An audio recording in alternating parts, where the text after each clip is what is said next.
Gaya hidup yang dianggap tidak wajar bagi pejabat negara semakin terkuak, sehingga Rafael Alun Trisambodo harus dipecat dari pekerjaannya dan ia pun mengundurkan diri dari ASN. Gaji dan tunjangan pegawai Ditjen Pajak lagi-lagi menjadi sorotan. Kami tampilkan laporan LHKPN harta kekayaan dari Rafael Alun Trisambodo dari rentang waktu Juni 2011 sampai Desember 2021. Dalam 10 tahun, kekayaannya meningkat sekitar 35 miliar rupiah. Peningkatan yang signifikan ada di 2013 sampai 2015 dengan kenaikan harta mencapai 13 miliar rupiah. Tahun 2015 saja hartanya sudah di angka 35 miliar rupiah lebih. Kenaikan signifikan juga terjadi pada rentang waktu 2019 sampai 2020 dengan total peningkatan harta mencapai 11,4 miliar rupiah lebih. Lalu sebenarnya berapa sih gaji dan tunjangan yang diterima oleh Rafael? Rafael menjabat sebagai Kepala Bagian Umum DJP Kanwil Jakarta Selatan dengan golongan eselon 3.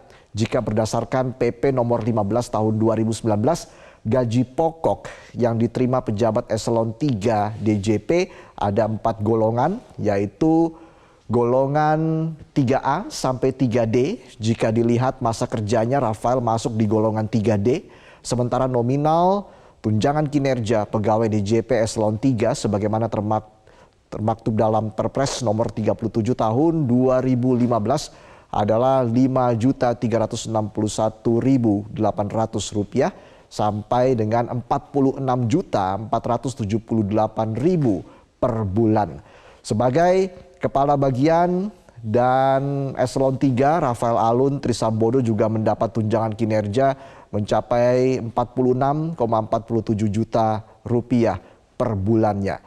Satu yang menjadi sorotan dari kasus ini adalah karena mobil dan motor yang ikut dipamerkan pelaku pemukulan, kemudian setelah dicek 2 kendaraan mewah tersebut ternyata tidak masuk di LHKPN Rafael. Rafael Alun Trisambodo menyebut mobil Rubicon dan motor Harley yang dipamerkan anaknya bukan miliknya. Rafael menyebut sebetulnya itu bukan ini, tapi mending kita fokus kepada ini saja, itu bukan milik saya. Itu sudah ditegaskan oleh Rafael Alun Trisambodo. Meski saat memberikan pernyataan ini Rafael juga tidak merinci jadi itu mobil atau motor punya siapa, namun kasus ini juga akhirnya terkuak bahwa kemewahan ada di balik para pejabat dan kemudian melakukan flexing atau pamer begitu. Ini yang kemudian direspon oleh Menteri Keuangan Sri Mulyani yang secara keras pegawai atau pejabat Kementerian Keuangan yang memiliki gaya hidup mewah telah menimbulkan sebuah persepsi negatif dan erosi kepercayaan masyarakat terhadap kementeriannya. Sri Mulyani secara tegas menyebut pengkhianatan yang dilakukan siapapun di dalam Kementerian Keuangan adalah pengkhianatan kepada seluruh jajaran di Kementerian Keuangan yang sudah bekerja baik, bekerja jujur, dan bekerja secara profesional. Jadi Bu Menteri Sri Mulyani sendiri menyebut para pejabat yang suka pamer-pamer harta adalah pengkhianat dan juga musuh bersama.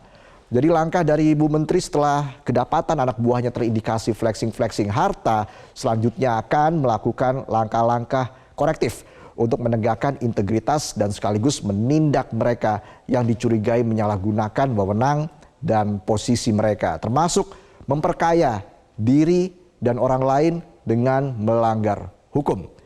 Wakil Ketua KPK Nawawi Pomolango memerintahkan Direktur LHKPN Isnaini untuk melakukan pemeriksaan terhadap harta kekayaan Rafael Alun Trisambodo. Dijelaskan, kita sudah meminta Direktur LHKPN Pak Isnaini untuk melakukan klarifikasi dan menyusun rencana pemeriksaan terhadap pelaporan LHKPN yang bersangkutan. Tidak sekedar memanggil, tapi jika perlu didatangi. Rafael yang merupakan pejabat eselon 3 ini punya harta kekayaan sampai 56 miliar rupiah. Menurut Wakil Ketua KPK, KPK sudah pernah mengirim surat pada Januari 2020 ke Inspektur Jenderal Kemenku mengenai adanya indikasi ketidaksesuaian profil dari Rafael dengan hartanya, sehingga ini perlu didalami lebih lanjut lagi. Dari laman elhkpn.kpk.go.id, Harta kekayaan Rafael datanya baru ada sejak tahun 2015 hingga 2021. Kalau dicek berarti ada peningkatan harta sekitar 16,7 miliar rupiah dalam kurun waktu tersebut. KPK menyebut sudah memeriksa LHKPN-nya dan akan memanggil Rafael untuk melakukan pemantauan kepatuhan pelaporan. Ini juga sekaligus meluruskan pernyataan Menko Polhukam Mahfud MD yang menyebut PPATK sudah mengirim laporan transaksi agak aneh Rafael ke KPK sejak tahun 2012 tapi belum ditindaklanjuti oleh KPK.